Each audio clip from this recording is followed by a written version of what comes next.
Buenas tardes a todos, público presente.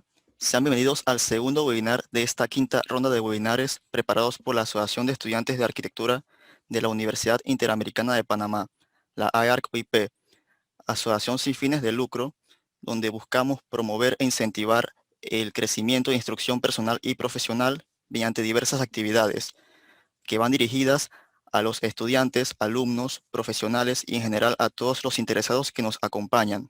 Yo soy Clemente Montes, presidente de la mencionada asociación.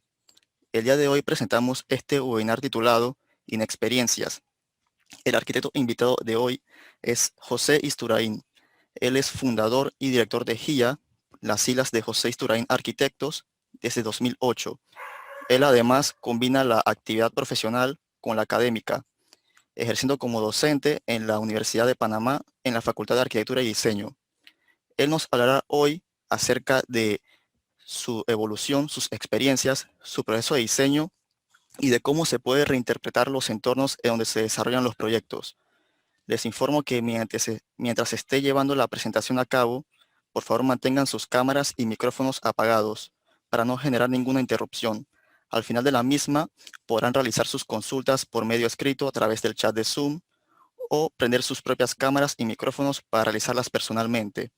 Ya habiendo dicho todo esto y sin nada más que agregar, le voy a ceder la palabra a José.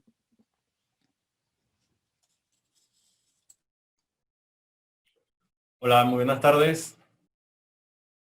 Muchas gracias por la invitación al grupo, a la Asociación de Estudiantes de Arquitectura de la Universidad Interamericana. La verdad es que, bueno, siempre es interesante sentarse uno a hablar de lo que uno hace y más cuando lo hace para estudiantes. Así que, pues, vamos a ver si nos pasamos un poco bien con la charla. Voy a compartirles mi pantalla. Para iniciar, pues.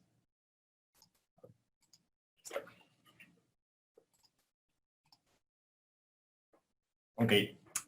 Bueno, yo he titulado la presentación Inexperiencias. Un poco suena raro, pero bueno, ahora les explico un poco por qué.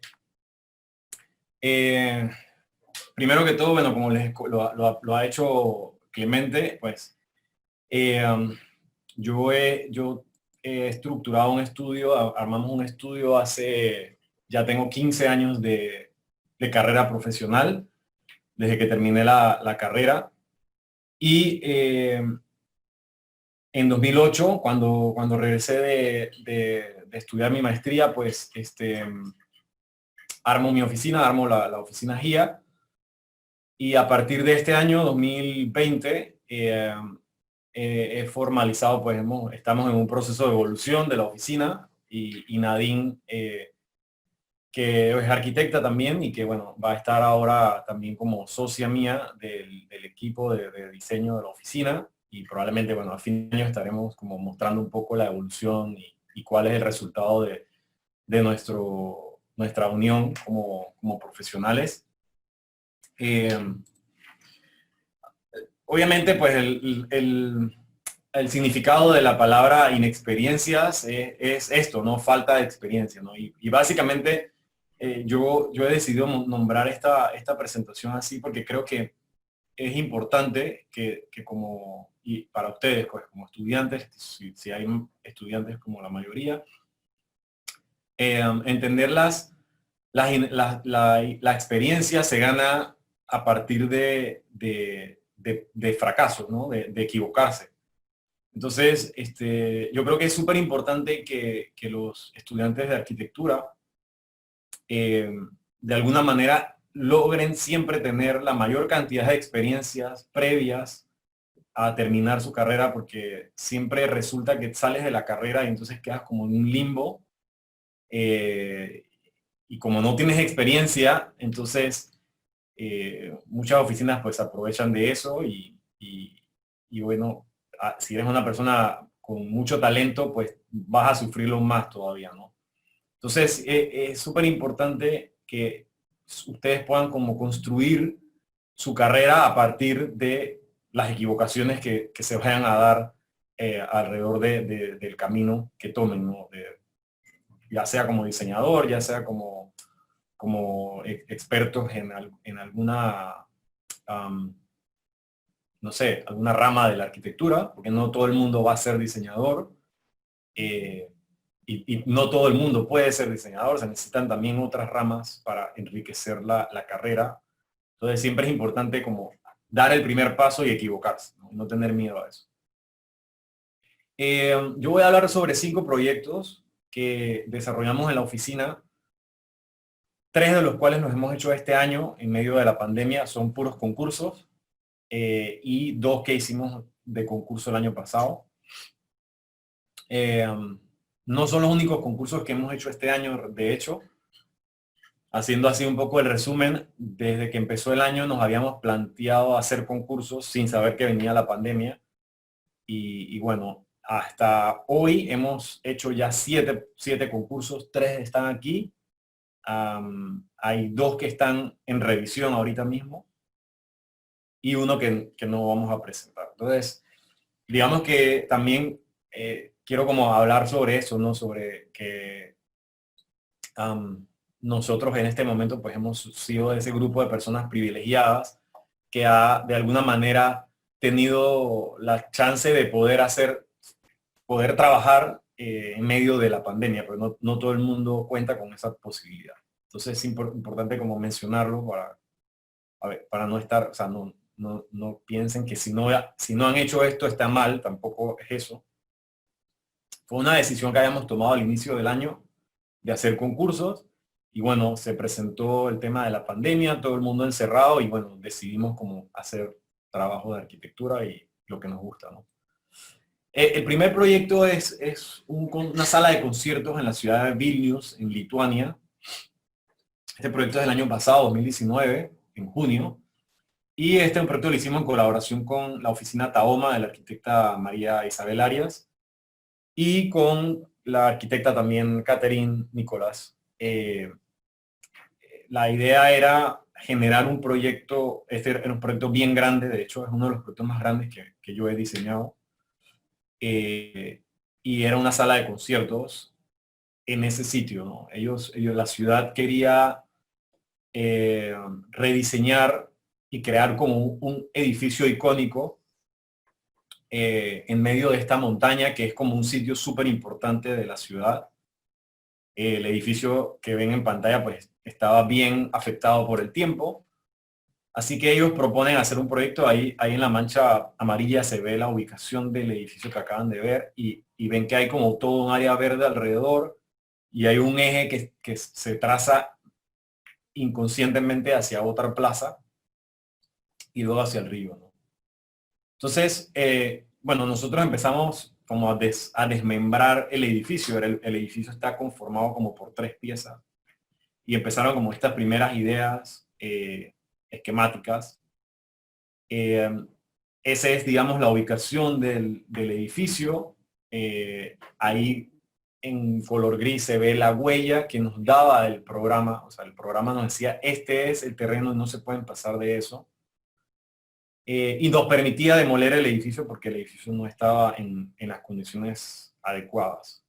Entonces, obviamente empezamos con los primeros diagramas, la demolición del edificio. El programa estaba compuesto por 16.700 metros cuadrados, era un edificio bien grande. Y empezamos con nuestros primeros análisis, ¿no? De cómo entender lo que nos rodeaba, ¿no? Para nosotros lo primero era entender que teníamos un eje central que conectaba la plaza con el río, y ese eje fue el primero que tiramos, que es el que más o menos nos dio la forma a la que terminamos desarrollando el proyecto. Y luego también generamos unas propuestas de acceso lateral que no existían, que creíamos que eran buenas y convenientes. Luego entra un poco en materia la idea del edificio anterior, o sea, cómo conservamos en la memoria de las personas la idea de que ahí todavía estaba el edificio viejo. Entonces empiezan a salir estos primeros 3 volúmenes que conforman el bloque de actividades, la sala principal y la sala de conciertos secundaria. Y de ahí pues empezamos un poco a jugar con los ejes de actividades que captaban un poco la atención de la gente. Y adicional a eso hicimos como un análisis de cómo era la arquitectura tradicional o vernacular de Lituania. Usan mucho la madera timberwood, y nosotros quisiera reinterpretar ese juego de madera con techos en aguas. Y finalmente, pues digamos que la plástica del edificio termina siendo más o menos esto. Un edificio que su eje central se abre hacia adentro, como haciendo el llamado de llegada o de entrada hacia el edificio, que es la flecha que ven ahí, como que la idea era como conectar a través de esta plaza pública un eje visual que te llevara al eje central del edificio. No voy a entrar como en tanto detalle de la parte interna, pero bueno, quería mostrarles un poco cómo estaba compuesto. Ahí en morado, en verde están los espacios como de uso público, y en rosado está el color donde están las salas de concierto principales y las secundarias, y en naranja pues todo lo que es las zonas de servicio, ¿no? Si era un edificio complejo porque tenía varias cosas. Uno, que la sala de conciertos principal y la sala de conciertos secundario tenía que estar al mismo nivel. O sea, no podían estar en niveles diferentes. Y eso obviamente ya te decía que las dos piezas tenían que estar relativamente cercanas por temas de circulación. Este fue, digamos, la idea base del proyecto, donde, bueno, se combina un poco el eje central, que es la abertura esa que ven en el triángulo del medio, y a los laterales, pues las dos piezas que se abren, como haciendo o sea, es la inversión del triángulo central. Y obviamente la vegetación que ven en el fondo era importante porque existe, entonces queríamos de alguna manera no crear un edificio estrella. Ellos nos dieron estas fotografías, que eran fotografías patrimoniales, y nosotros teníamos que hacer el fotomontaje sobre esas fotografías. Y obviamente el papel de esa vegetación jugó su rol importante, porque para nosotros, al hacer la lectura del proyecto, nos dimos cuenta de que podíamos tomar dos caminos. Uno, hacer un edificio icónico que resaltara y que dijera, aquí estoy. O dos, hacer un edificio que se tratara de mimetizar con ese paisaje natural.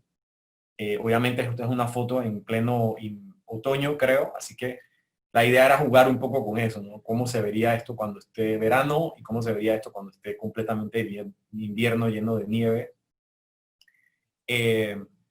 Y esta era otra de las fotos que ellos nos dieron que teníamos que hacer como el montaje, y al final el resultado pues del edificio era el edificio, era un edificio que de alguna manera no rompía con la escala vertical, y que creaba como estas aberturas laterales y la abertura central del atrio principal del edificio, ¿no? Y bueno, jugaba un poco con el lenguaje negro, oscuro de la madera y de los árboles que se ven en el sitio. Y digamos que esta era una idea de cómo se podría ver esto en invierno, plena nieve. La verdad es que este fue un proyecto bien demandante, porque eran muchos metros cuadrados. Pero al final creo que, y también lo más complicado era que teníamos que mandar todo físico a Lituania. O sea, teníamos que imprimir las láminas, hacer la maqueta, mandar el documento, el dossier, todo eso empaquetado, y obviamente no teníamos como idea de cuánto tiempo demoraba desde que llegaba a Lituania al sitio de entrega, porque una cosa es llegar al país y luego salir. Pero bueno, logramos el cometido, y bueno, fue un trabajo bastante interesante, y creo que lo que más, digamos, que yo disfruté fue eh, que de alguna manera el equipo, pues todos estuviéramos como, bueno, alineados un poco sobre el tema de cómo evocar este llamado a la arquitectura vernacular. Que hay unas vistas del espacio interior de las salas de concierto. Esta es la sala de concierto principal. la idea era que se usara madera como para tratar de que se sintiera el espacio lo más acogedor posible. Perdón, y esa pared de fondo tenía todo un discurso eh, del himno nacional de Lituania, que tenía como toda una dinámica con las notas y la iluminación iba como en eso. Entonces, bueno, creo que internamente el edificio también como que transmite un poco lo que queríamos nosotros lograr. Y este es el hall secundario que era más pequeño y era como más para otro tipo de actividad. El otro concurso que hicimos el año pasado también es una escala completamente distinta, es una escala mucho más compacta, mucho más pequeña, súper pequeña.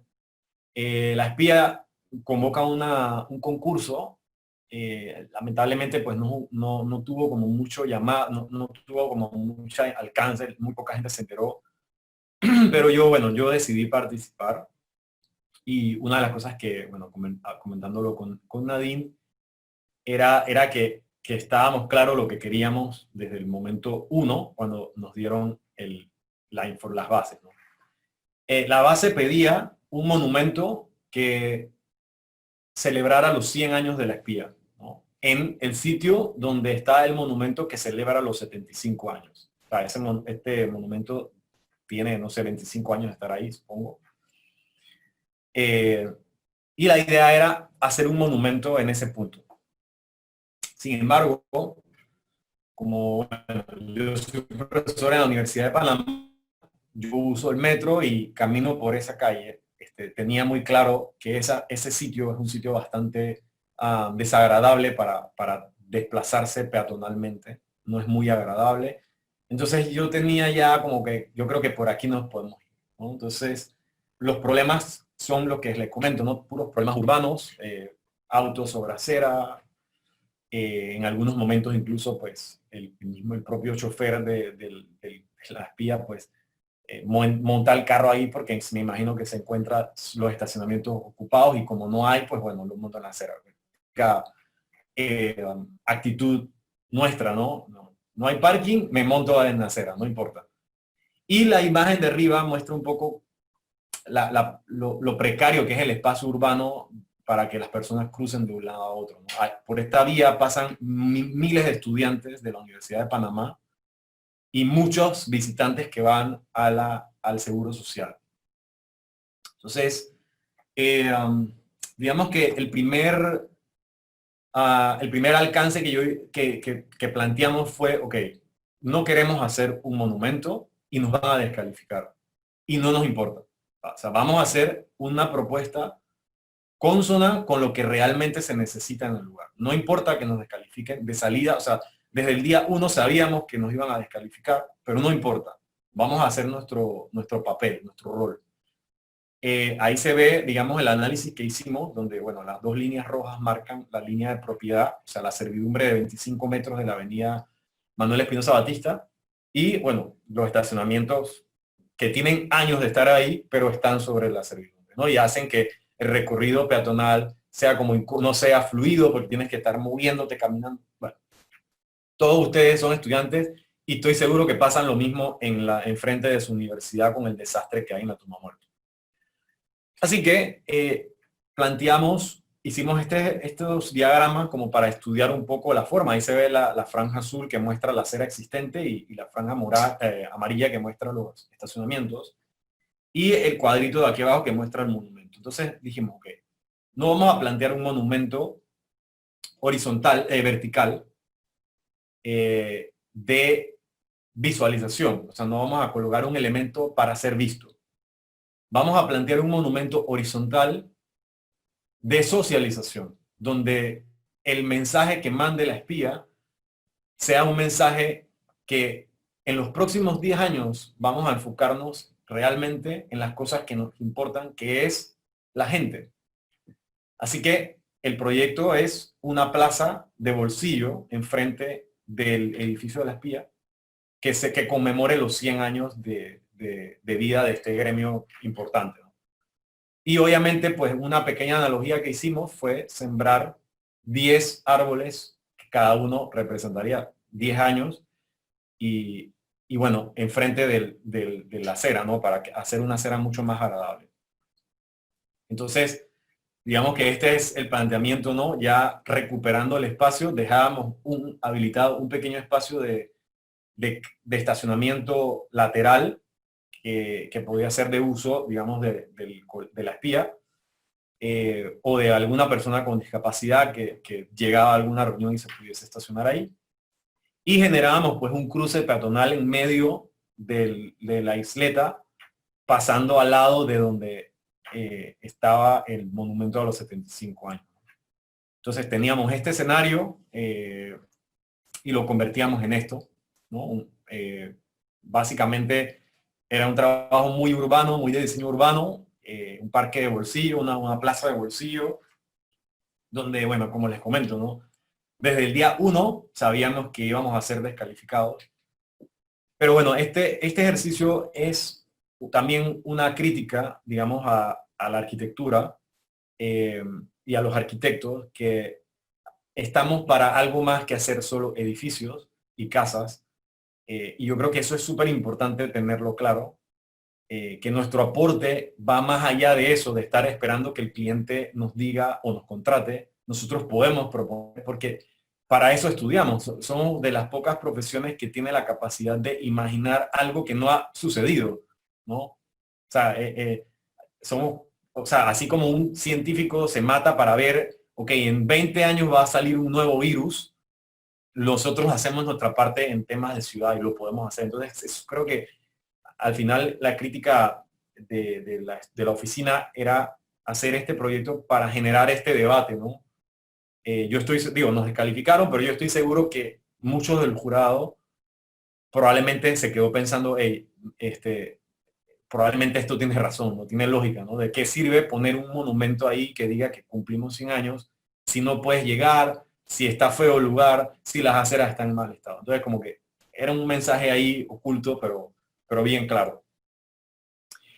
El tercer proyecto es un proyecto que está ubicado en la ciudad de Darán, en Arabia Saudita, o sea, otro sitio completamente distinto.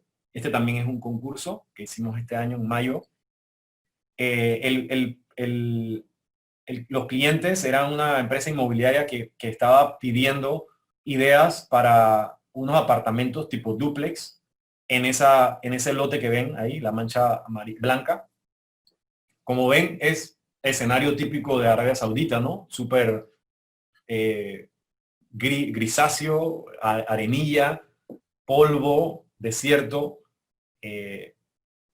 Y, y obviamente las fotos te lo dicen muy claro, ¿no? Estas fueron las fotos que nos facilitaron, donde realmente, pues, prácticamente de arquitectura no hay nada, o sea, ahí hay edificios con paredes y ventanas, ¿no? O sea, ahí no hay más nada, ni siquiera hay aceras. Así que era un reto interesante, además de que no permitían pasarnos de 16 metros de altura, que supongo que es lo que tienen más o menos los edificios actuales. Tampoco nos permitían soterrar los estacionamientos y tampoco nos permitían aprovechar el desnivel que hay en la foto superior derecha. Hay un desnivel, tampoco nos lo permitían. Entonces, era un reto hacer el proyecto y cumplir con el programa y a la vez generar arquitectura, pues porque aquí no lo hay. O sea, aquí es una serie de cubos con ventanitas, ¿no? Como siempre, nosotros siempre, antes de iniciar el proceso de diseño, hacemos algo que le llamamos como la antropología, ¿no? Empezamos como a estudiar hacia atrás, todo un trabajo de investigación, y nos encontramos con que en Arabia Saudita la arquitectura hace mucho estos balcones que se llaman macharabi, y son como una especie de balcón otomano, si no me equivoco, eh, muy típico de su arquitectura, que lo que hace es simplemente dar privacidad al espacio interior, pero permite que pase el viento, ¿no? Es un sitio caliente. El otro elemento que nos gustaba mucho era el elemento este de la altura, ¿no? La arquitectura en Arabia busca siempre como generar estos espacios de entrada altos, con columnas y con, de alguna manera, generar como este espacio monumental.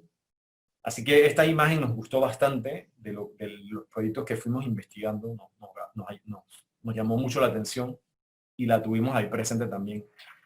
Y el otro elemento que, que analizamos fue las torres de viento, en inglés wind catchers, que son torres que captan el viento y lo meten dentro del edificio para refrescar pues internamente, ¿no?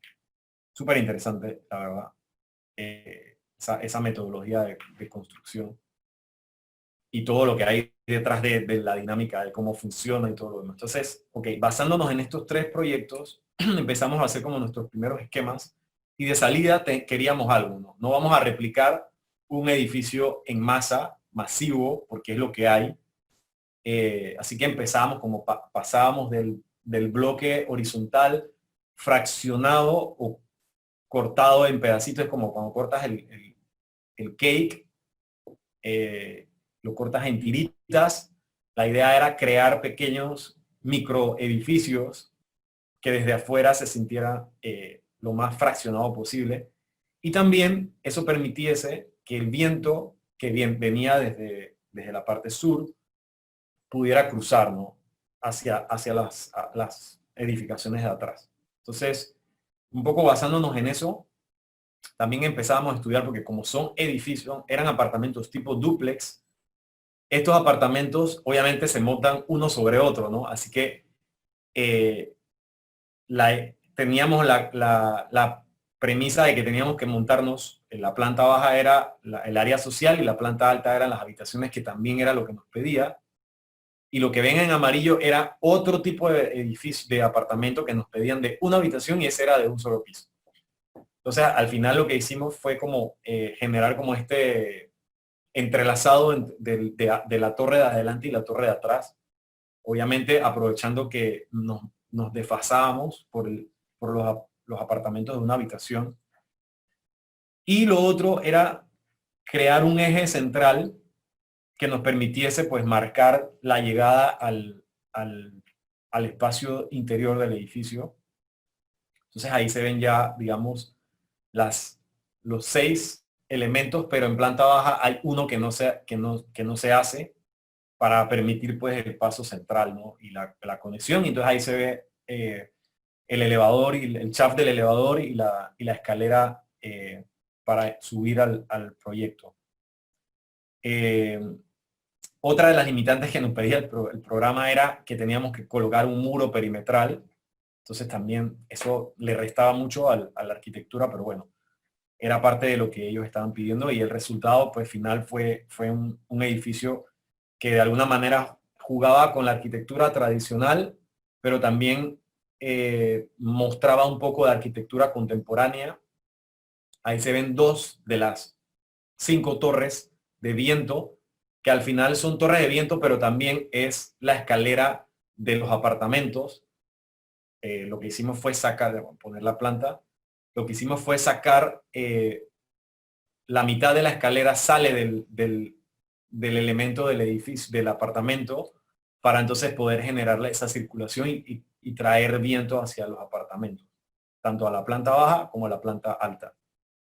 Entonces, la idea era como crear esto, y siempre estuvimos como con la idea, tanto Nadine como yo, de que los balcones siempre estuviesen con mucha vegetación, para que también jugaran un papel como de mampara de privacidad, además de los Masharabi, ¿no? Entonces, lo que ustedes ven con este lenguaje cerrado es las zonas de dormitorios, y lo que ven abierto pues son las zonas sociales, ¿no? La sala, comedor y cocina. Este es el atrio central, tratando de evocar un poco esa arquitectura monumental, alta, casi que son 3 alturas, y generamos todo un patio interior muy fresco. La idea era como que la gente se sintiera que estaba entrando como un pequeño oasis, estás como protegido, fresco. Realmente esta imagen a mí me da mucha frescura, y es una de mis favoritas del proyecto. Y bueno, esta también es de esas imágenes que uno la ve y uno dice, bueno, esto me gusta, porque termina mostrando el lenguaje.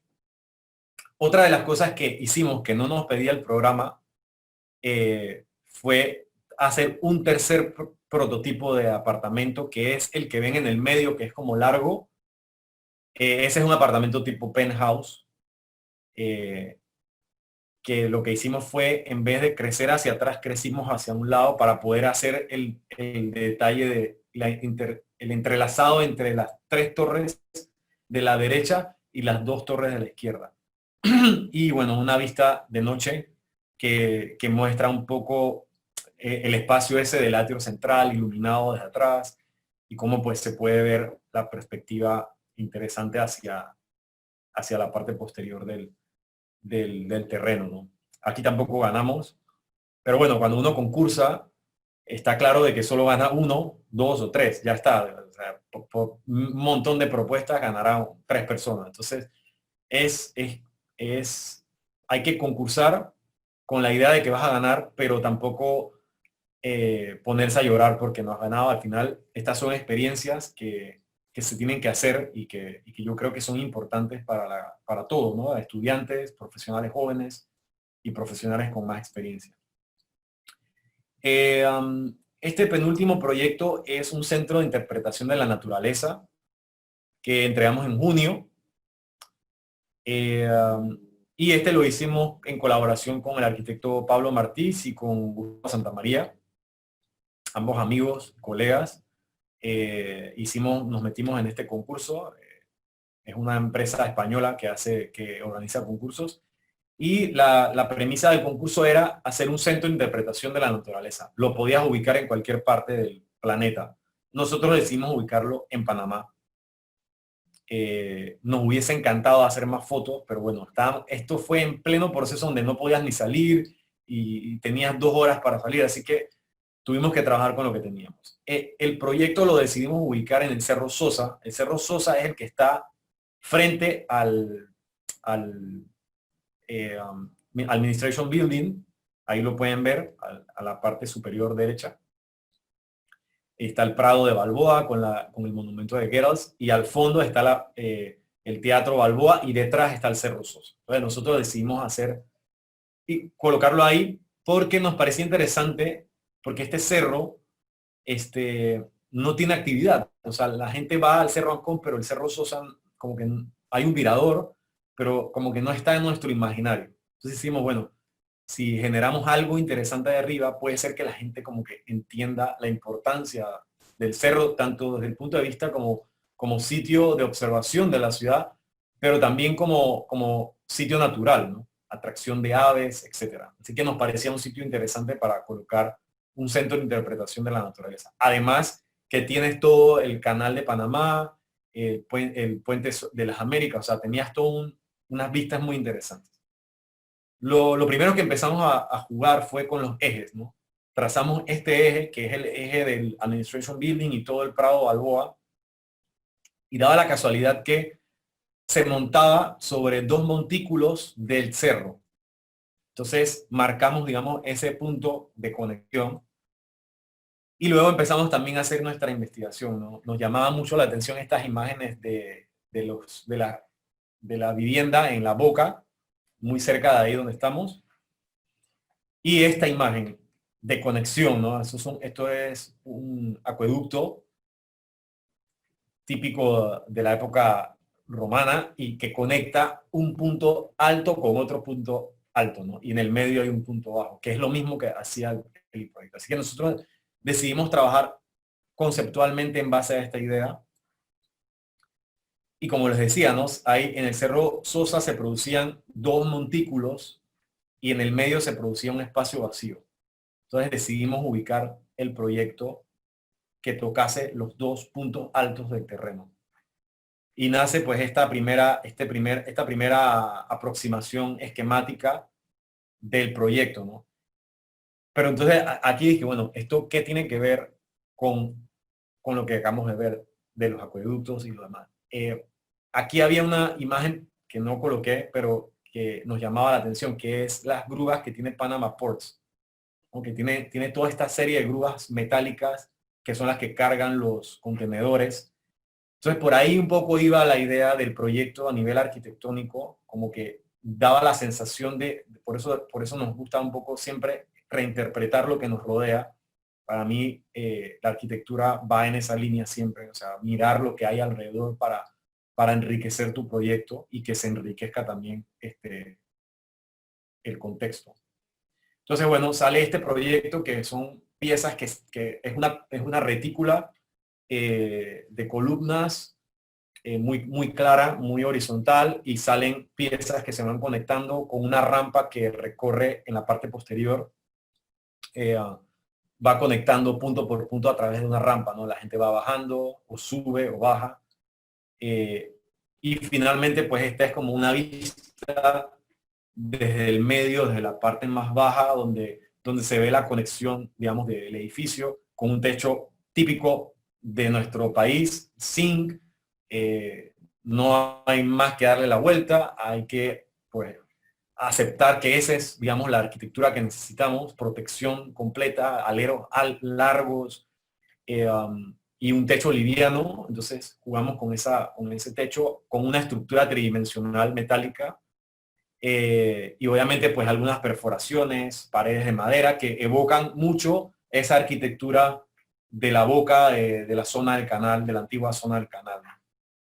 Y esta es una de mis imágenes favoritas porque, bueno, se ve como el Cerro Sosa, la parte más alta del cerro, y cómo este elemento se implanta tratando de no afectar la naturaleza, que era un poco lo que estábamos haciendo, ¿no? Un centro de interpretación de la naturaleza. Aquí tampoco ganamos, pero bueno, tuvimos la fortuna de ser seleccionados en la primera ronda, es decir, de las ciento y tantas propuestas, ellos escogieron como 60 o 40, así que bueno, estamos dentro del primer paquete, pasamos la primera fase, digamos, y ya, pues luego perdimos.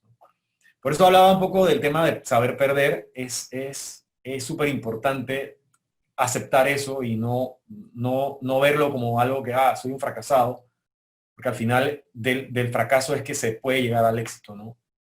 Esta es una sección clara del proyecto, ahí se ve cómo él se implanta en ese hueco, ese vacío que se produce entre los dos puntos, y si se fijan, no está recto, él está inclinado, ¿no? Porque hay un punto más alto que el otro. Tienes toda esa vegetación que baja hacia el canal de Panamá. Y ya para terminar, pues, este proyecto RIS, perdonen, de la Escuela de Arte Contemporáneo en Viena.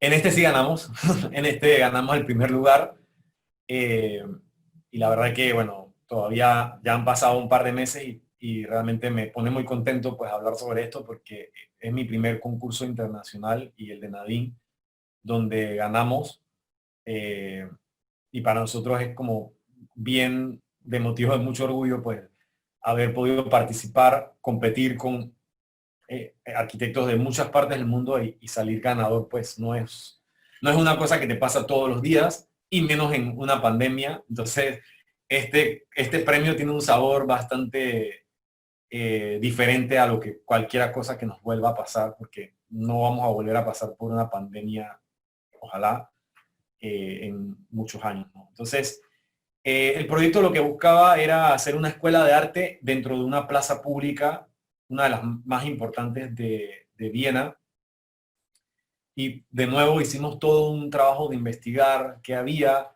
Esa plaza tiene una columna, que es la columna de María, que es una columna importantísima para las personas religiosas, y bueno, era un elemento que para nosotros es importante tenerlo presente.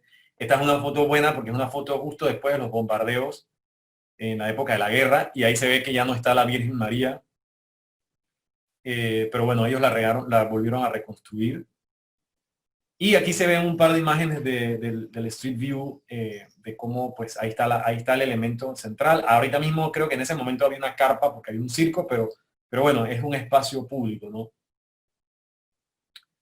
Ahora, lo que nos dio a nosotros el resultado era que esta plaza estaba rodeada de estacionamientos, ¿no? Entonces, a pesar de ser una plaza importante, era una plaza que estaba completamente bordeada por autos, y como que no era muy bonita, no era agradable, no hay árboles, o sea, una gran cantidad de cosas que no la hacían como agradable. Es una típica plaza europea, la plaza dura, pero yo siento que esto está cambiando mucho de tendencia, y hoy en día se está pensando en arborizar más nuestras ciudades.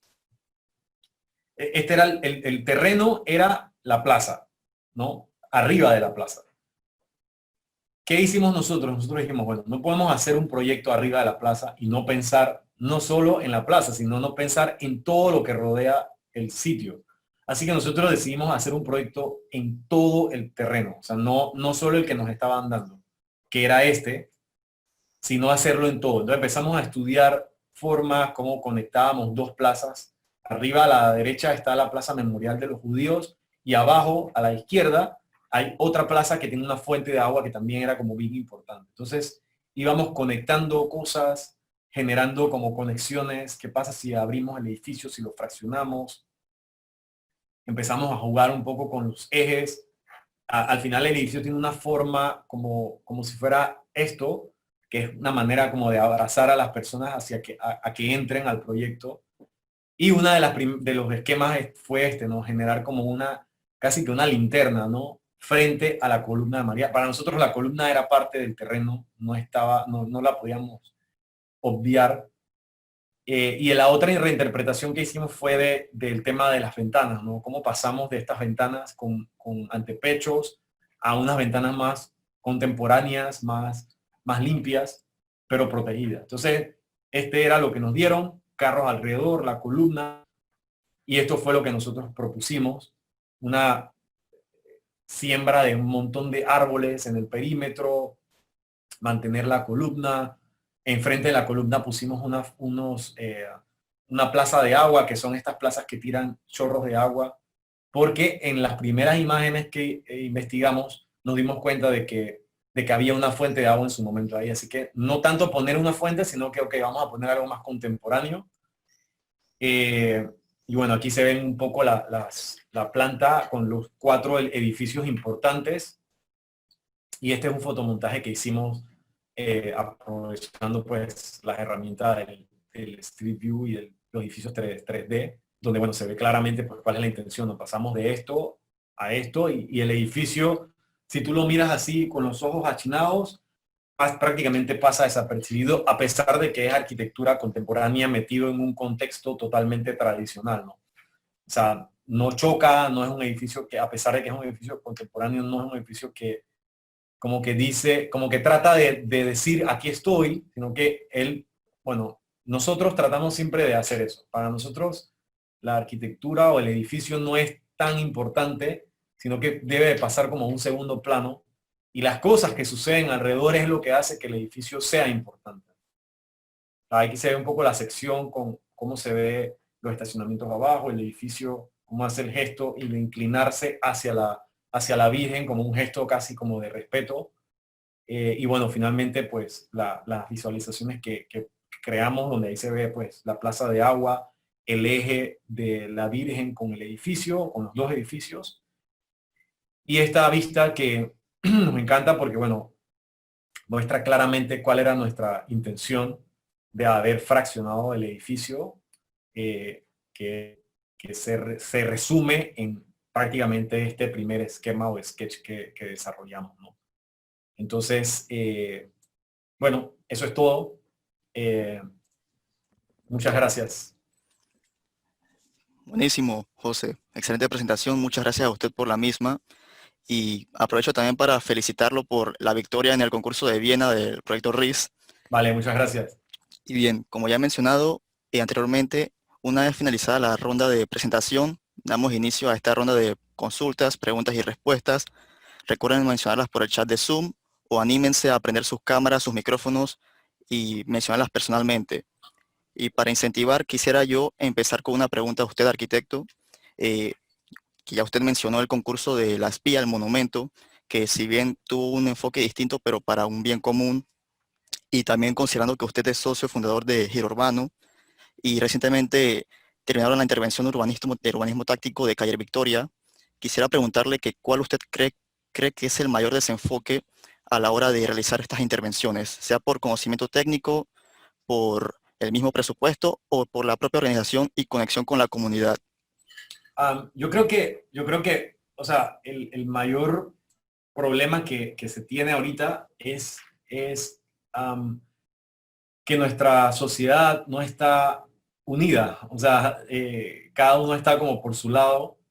Vivimos en una sociedad que, aunque no lo creamos, la manera en la que nuestra ciudad está hecha ha aumentado esa brecha de que cada uno vive como en su burbuja. Y por eso mencionaba lo que hablaba del proyecto de la espía, que yo creo que los arquitectos o los diseñadores tenemos que hacer más, o sea, tenemos que aportar más, ¿no? Ya la idea del arquitecto que está sentado esperando que le llegue un cliente, ya eso no existe, ¿no? Porque esta es una carrera bastante elitista. O sea, esta es una carrera que requiere que tú tengas contactos, pues, ¿no? Entonces, si ustedes se hacen una pregunta, por ejemplo, cuando ustedes terminen su carrera, eh, ¿quiénes de sus amigos van a poder contratarles para hacer un edificio? La respuesta va a ser casi que siempre, está difícil, ¿no? Entonces, por eso creo que el enfoque de la carrera de arquitectura debe de cambiar, o sea, debemos de enfocarnos más en cómo podemos aportarle al entorno que nos rodea y donde vivimos, ¿no? Que es un poco lo que hace el diseño urbano dentro como de las ramas de la arquitectura. Perfecto. Y Yo, bueno, sí, ya aprovechando, puedes quisiera proceder. preguntar. Listo, gracias. Yo quisiera preguntarle, iba relacionado con la pregunta referente con giro urbano, y es cómo ustedes hicieron para la intervención de Miraflores, de juntar a la comunidad y que se integrara muchísimo al diseño y a la participación, y además de cómo consiguieron los fondos o cómo se podría hacer para que se pueda obtener.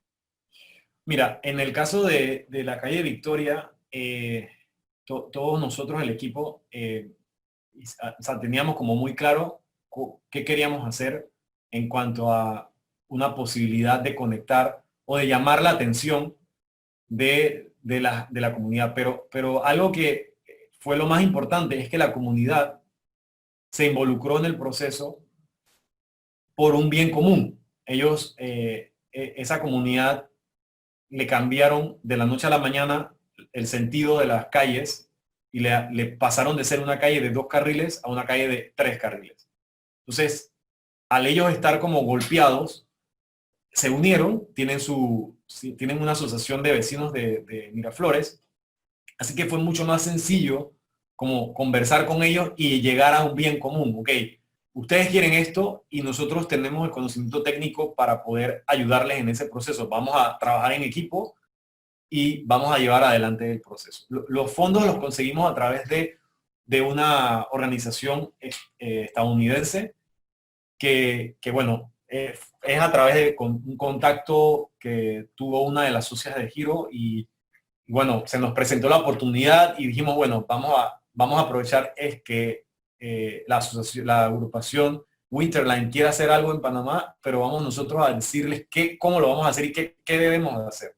Entonces fue como, no sé, yo pienso que fue como el timing adecuado de todas las situaciones de presupuesto, la comunidad estaba allí, nos apoyaron, pero yo creo que a veces, o sea, yo creo que es importante empezar. El problema es que siempre queremos como arrancar con todo y a veces no es bueno. O sea, yo creo que pueden empezar, o sea, puedes hacer una idea y llevarla a la realidad. Ha pasado en muchos lugares, hay muchos lugares que ya hoy en día han generado proyectos a través del crowdfunding. O sea, en Holanda hay un proyecto de arquitectura que se hizo con fondos donados, o sea, ni siquiera nadie puso plata. Recogieron fondos en la plataforma y cuando fueron a ver pudieron desarrollar el proyecto. Entonces, yo creo que hay que empezar a hacer cosas. Excelente. Y bien, recuerden que pueden hacer sus consultas mediante el chat de Zoom o anímense a realizarlas personalmente con la cámara y micrófono encendido. Y bueno, una última consulta, arquitecto, con relación al proyecto RIS que realizó en pandemia con todo lo que usted ha mencionado. También esta pregunta puede ser, ya se ha visto mucho y puede ser una respuesta evidente, pero como que cada uno tiene sus experiencias, ¿no? Vale. ¿Cómo ha afectado esta pandemia a su proceso de diseño, a sus interacciones o investigaciones? Bueno, por eso me río porque, o sea, yo no es, o sea, por eso iniciaba diciendo que o sea, hay un grupo de personas que en este momento la están pasando muy mal y yo creo que como ciudadanos tenemos que estar conscientes de ello y en la medida en lo posible que podamos como ayudar, colaborar, hacerlo. Eh, en mi caso particular, eh, este proceso de pandemia ha permitido que me pueda como concentrar en los proyectos al 100%, porque antes era más complicado porque tenemos como que estar moviéndonos, hay que ir a la universidad, hay que ir a la calle a trabajar, a moverse.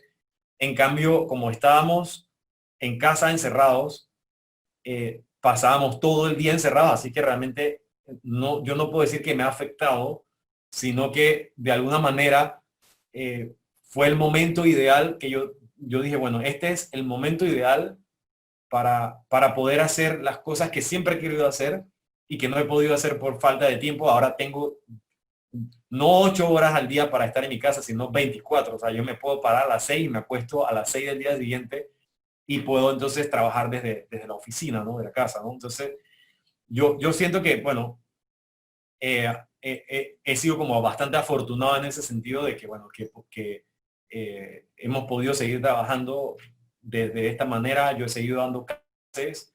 Todo el semestre pasado fue mi primer semestre digital.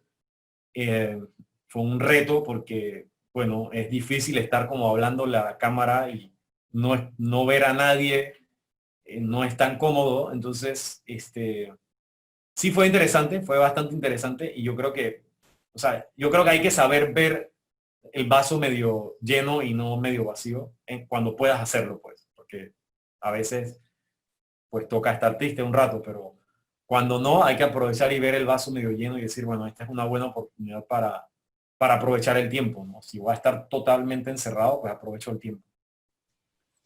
Bien, así es, perfecto. Tenemos una pregunta de César Antonio. Él dice que ¿qué recomienda a una persona que apenas está comenzando con la carrera de arquitectura?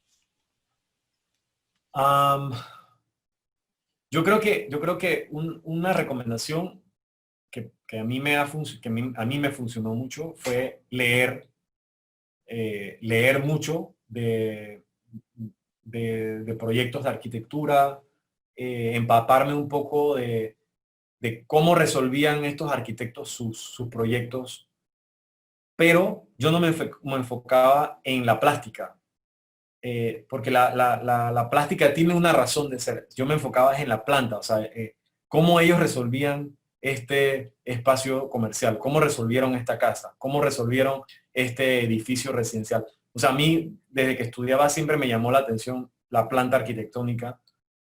No sé por qué, pero bueno, siempre me ha llamado la atención. eh, y mi consejo sería ese, ¿no? Que en tus primeros años trata de no ponerte paredes que te encierren. O sea, primero, segundo, tercer año son años donde tú tienes que hacer volar tu imaginación. Donde, por ejemplo, yo como profesor a mis estudiantes de segundo y tercer año, yo no estoy como enfocado en que si el canto libre se cae o que si la columna, porque siento que esos no son años para eso. Siento que los años para eso vienen después. Segundo y tercer año son años fundamentales para que el estudiante desarrolle a la mejor manera posible el entender el proceso de diseño. Con el proceso de diseño claro, que si la columna tienes que ampliarla o no puede ser de 30, sino, eso ya es algo más técnico. Pero si tú llegas a quinto año y no tienes un proceso de diseño claro, te vas a ir así ya toda tu vida profesional. Entonces, yo creo que mi consejo sería ese, ¿no? Trata de aprender del proceso de diseño, de cómo conceptualizar tus ideas y de leer mucho. Hay que leer bastante, no solo de arquitectura, pero bueno, si quieres solo leer de arquitectura, pues también es válido, ¿no? Muchas gracias. Vale. Yo quería hacer una consulta, no sé si la puedo hacer por aquí. Claro, Sí, claro. Bueno, no sé quién me habla, perdón. Mi nombre es Estefanía y Ah. quería consultarle con respecto a los proyectos que usted ha estado mencionando, que la mayoría son en lugares demasiado lejanos. ¿Cómo hizo para perder el miedo a plantear una idea arquitectónica en un entorno que es totalmente distinto al que nosotros estamos rodeados? Por ejemplo, la arquitectura que vemos en Latinoamérica o aquí en Panamá. ¿Cómo hace para perder ese miedo de plantear cosas, por ejemplo, en Europa o en Arabia, que son lugares totalmente distintos? Mira, yo creo que o sea, el miedo es bueno tenerlo, porque significa que quieres eso, ¿no? Eh, um, Desde que yo estudiaba arquitectura en la facultad de la Universidad de Panamá, yo siempre tuve claro lo que yo quería hacer. O sea, yo siempre tuve claro que quería ser un arquitecto diseñador y, y siempre quise como participar la mayor cantidad de veces en las cosas que se me planteaban de afuera, ¿no? Concursos de afuera o alguna actividad con arquitectos que venían de afuera a Panamá. Yo creo que más que como perder el miedo es estar seguro de que puedes competir y que puedes hacer tu trabajo de investigación, porque si te fijaste en los proyectos que no son en nuestro clima, nosotros hacíamos una investigación de cómo abordar el proyecto estudiando no solo la arquitectura, sino también otras cosas que hay a nivel social, a nivel ecológico, que nos ayudaban como a responder de buena manera con uno u otro proyecto, ¿no? Entonces, yo creo que no deben de tener miedo de equivocarse. Por eso vuelvo y lo recalcaba, ¿no? Ese miedo que tú mencionas probablemente sea eso, ¿no? De que te da miedo de que pierdas, pero es que está bien que pierdas, no importa. Sí, participarás en otro y perderás, y participarás en otro y perderás, hasta que ya llega un momento en que tú dices, ok, ya me siento suficientemente seguro de que he practicado con todos, porque yo veo los concursos como unas prácticas, ¿no?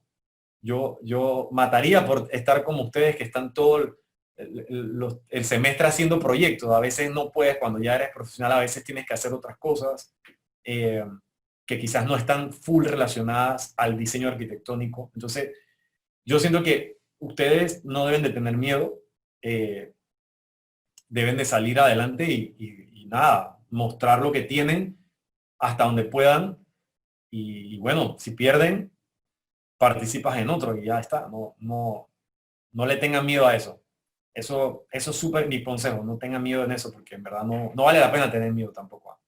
Es bueno, pero no vale la pena como tomar decisiones desde el miedo, no es bueno. O sea, no es bueno. Perfecto. Y bien, vamos a leer unas preguntas que tenemos aquí en el chat. Yanerit Bolívar dice un comentario que muy acertada su respuesta, arquitecto, en donde no solo es sentarse a esperar a que llegue el proyecto, sino que también buscar la manera de aportar a las comunidades. Claro. Felicidades. Rolando Rodríguez pregunta, ¿cómo podemos llegar a influir en la sociedad de tal forma que nuestra aportación se refleje en cambios positivos para la propia humanidad? Bueno, es un poco lo que he hablado. O sea, si tú estás siempre a la espera de que llegue un cliente eh, con algún proyecto, o sea, te va a tomar mucho más tiempo. Si tú vives en una comunidad y ya estás como estudiante, ya estás como muy consciente de los sentidos que despierta estudiar arquitectura, porque cuando no estudias arquitectura, realmente a ti te da igual una acera de 50 centímetros. Tú no le prestas atención a eso porque tú vives el día a día. En el momento en que ya tú empiezas a ver, oye, esto está, además de que está feo, es incómodo, podría ser más grande, podríamos sembrar un árbol, aquí podría poner una banca y podríamos sentarnos a socializar. Entonces ya tú puedes hacer muchas cosas en tu comunidad. O sea, no es, por eso decía, no esperen a que llegue la gente. En su comunidad seguro hay cosas que mejorar. Conversen con algún vecino, hey vecino, mira, este espacio que está como residual, vamos a convertirlo en un parque. Yo voy a diseñarlo y usted que sabe de carpintería, ármese la banca. O sea, es prácticamente un ciclo que se necesita porque estamos como muy acostumbrados a que nos sentamos a ver que alguien venga y arregle todo y digamos, wow, qué bonito, cuando hay muchas cosas que podrían venir desde nosotros hacia la sociedad. Entonces sí, pues mi recomendación es que ustedes traten de proponer cosas. Pueden equivocarse o no, pero traten de tratar, o sea, traten de estar constantemente proponiendo cosas. Muy bien. La siguiente pregunta es de Betsaida Tovares. Ella dice, ¿qué cualidades piensa que son importantes para la práctica laboral de la carrera de arquitectura? Ella está en 5º año y actualmente tiene que buscar una empresa. Bueno, yo creo que lo primero es que tú estés consciente de lo que eres, ¿no? Como yo decía, yo siempre quise ser diseñador, arquitecto diseñador.